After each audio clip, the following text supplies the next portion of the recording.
जहाँ भी भगवान शिव की पूजा होती है या जहाँ भी शिव की महिमा की बात होती है वहाँ नंदी का जिक्र आता ही है। अक्सर देखा जाता है कि शिव की मूर्ति के सामने या उनके मंदिर के बाहर शिव के वाहन नंदी की मूर्ति स्थापित होती है।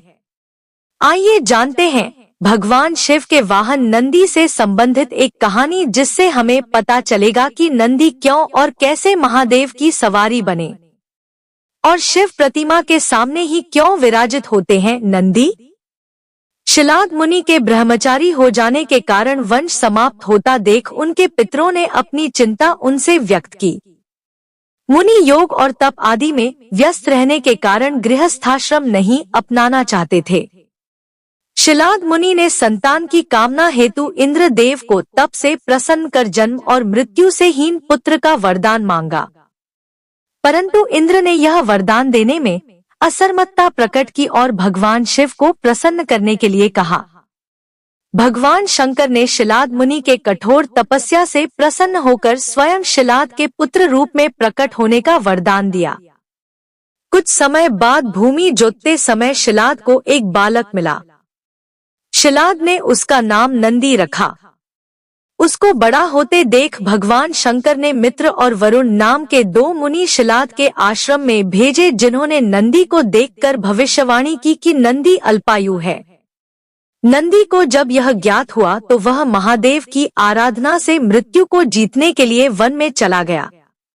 वन में उसने शिव का ध्यान आरंभ किया। भगवान शिव नंदी के तप से प्रसन्न हुए व दर्शन वरदान दिया, वत्स नंदी, तुम मृत्यु के भय से मुक्त, अजरमर और अदुखी हो। शंकर के वरदान के बाद नंदी मृत्यु से भय मुक्त, अजरमर और अदुखी हो गया। भगवान शंकर ने उमा की सम्मति से संपूर्ण गणों, गणेशों व वेदों के समक्ष गणों के अधिपति के रूप में नंदी का अभिषेक करवाया। इस तरह नंदी नंदीश्वर हो गए। बाद में मरुतों की पुत्री सुईषा के साथ नंदी का विवाह हुआ। भगवान शंकर ने नंदी को वरदान दिया कि जहाँ पर उनका निवास होगा वहाँ नंदी का भी निवास होगा। तभी से हर शिव मंदिर में शिवजी के सामने नंदी की स्थापना की जाती है। नासिक शहर के प्रसिद्ध पंचवटी स्थल में गोदावरी तट के पास एक ऐसा शिव मंदिर है जिसमें नंदी नहीं है। अपनी तरह का यह एक अकेला शिव मंदिर है। पुराणों में कहा गया है कि कपालेश्वर महादेव मंदिर नामक स्थल पर किसी समय में भगवान शिवजी ने निवास किया था। यहाँ नंदी के अभाव की कहानी भी बड़ी रोचक है। यह उस समय की बात है जब ब्रह्मदेव के 5 मुख थे।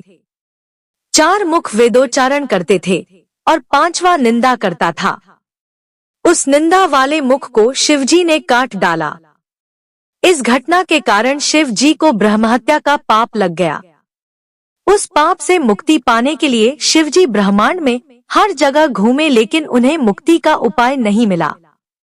एक दिन जब वे सोमेश्वर में बैठे थे, तब एक बछड़े द्वारा उन्हें इस पाप से मुक्ति का उपाय बताया गया।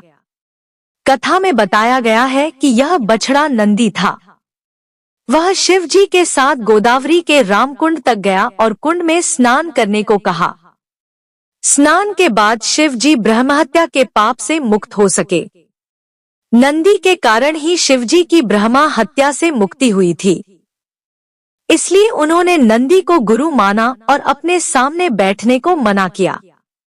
नंदी के नेत्र सदैव अपने इष्ट को स्मरण रखने का प्रतीक हैं। नंदी पवित्रता, विवेक, बुद्धि और ज्ञान के प्रतीक हैं। उनका हर क्षण शिव को ही समर्पित है और मनुष्य को यही शिक्षा देते हैं कि वह भी अपना हर क्षण परमात्मा को अर्पित करता चले तो उसका ध्यान भगवान रखेंगे। शिवलिंग की ओर होता है नंदी का मुंह। आध्यात्मिक दृष्टिकोण। शिव मंदिर में जाते ही सबसे पहले हमें शिव के वाहन नंदी के दर्शन होते हैं। नंदी के बारे में यह भी माना जाता है कि यह पुरुषार्थ का प्रतीक है। यह तर्क ठीक है, किंतु हर विषय और वस्तु का संबंध आखिरकार पुरुषार्थ से ही जुड़ता है। शिव मंदिर में नंदी की खासियत होती है कि उसका मुंह शिवलिंग की ओर होता है। आखिर नंदी शिवलिंग की ओर ही मुख करके क्यों बैठा होता है? जानिए नंदी की इसी मुद्रा का व्यावहारिक जीवन के नजरिए से क्या महत्व है। नंदी का संदेश है कि जिस तरह वह भगवान शिव का वाहन है, ठीक उसी तरह हमारा शरीर आत्मा का वाहन है। जैसे नंदी की नजर शिव की ओर होती है, उसी तरह हमारी नजर भी आत्मा की ओर हो। इस बात का सरल शब्दों में मतलब यही है कि हर व्यक्ति को अपने मानसिक, व्यावहारिक और वाणी के गुणदोषों की परख करते रहना चाहिए।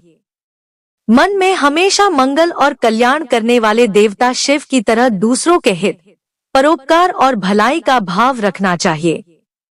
नंदी का इशारा यही होता है कि शरीर का ध्यान आत्मा की ओर होने पर ही हर व्यक्ति चरित्र, आचरण और व्यवहार से पवित्र हो सकता है।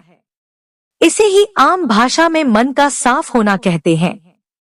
इससे शरीर भी स्वस्थ होता है और शरीर के सेहतमंद रहने पर ही मन भी शांत, स्थिर और दृढ़ संकल्प से भरा होता है। इस प्रकार संतुलित शरीर और मन ही हर कार्य और लक्ष्य में सफलता के करीब ले जाता है। इस तरह अब जब भी मंदिर में जाएं, शिव के साथ नंदी की पूजा कर शिव के कल्याण भाव को मन में रखकर वापस आएं। इसी शिव तत्व को जीवन में उतारना कहा जाता है। नंदी की स्थापना गर्भगृह के बाहर क्यों? अभिन्न हिस्सा होने के बावजूद असीम शक्तियों के स्वामी नंदी शिव परिवार के साथ न होकर गर्भगृह के बाहर क्यों स्थापित होते हैं? इसके पीछे भी रहस्य है। नंदी गर्भगृह के बाहर खुली आंखों की अवस्था में समाधि की स्थिति में होते हैं, लेकिन उनकी दृष्टि शिव की ओर ही रहती है। महाभारत के रचयिता के अनुसार खुली आंखों से ही आत्मज्ञान की प्राप्ति होती है और इस आत्मज्ञान के सहारे जीवन मुक्ति पाना सरल हो जाता है। शिव दर्शन से पहले नंदी के दर्शन करना शास्त्र सम्मत है, ताकि व्यक्ति अपने अहंकार सहित समस्त बुराइयों से मुक्त हो जाए। मद, मोह, छल, कपट और ईर्ष्या जैसे अपने विकारों को नंदीश्वर के चरणों में त्याग कर वह शिव के पास जाए और उनकी कृपा प्राप्त करे। नंदी का अर्थ है प्रसन्नता, यानी जिनके दर्शन मात्र से ही समस्त दुख दूर हो जाते हों। नंदी जीवन में प्रसन्नता और सफलता के प्रतीक हैं। ऋषि शिलाद के अयोनिज पुत्र नंदी शिव के ही अंश है, इसलिए अजरमर हैं। नंदी के सींग विवेक और वैराग्य के प्रतीक हैं। दाहिने हाथ के अंगूठे और तजरनी से नंदी के सींगों को स्पर्श करते हुए शिव के दर्शन किए जाते हैं। नंदी की कृपा के बिना शिव कृपा संभव नहीं। आपने मंदिरों में अक्सर देखा होगा कि कुछ लोग नंदी के कान के पास जाकर कुछ बुदबुदाते हैं। यह बुदबुदाना और कुछ नहीं, एक तरह से सिफारिश की गुहार लगाना ही है। इससे भक्त नंदी के जरिए अपनी मनोकामना महादेव तक पहुंचाते हैं। भोले बाबा अपने नंदी की बात को कभी नहीं टालते। दरअसल नंदी शिव और भक्तों के बीच उस सेतु का कार्य करते हैं, जिसके सहारे व्यक्ति शिव की शरण में पहुंचकर उनकी कृपा का पात्र हो जाता है। नमः शिवाय। जय नंदीश्वर।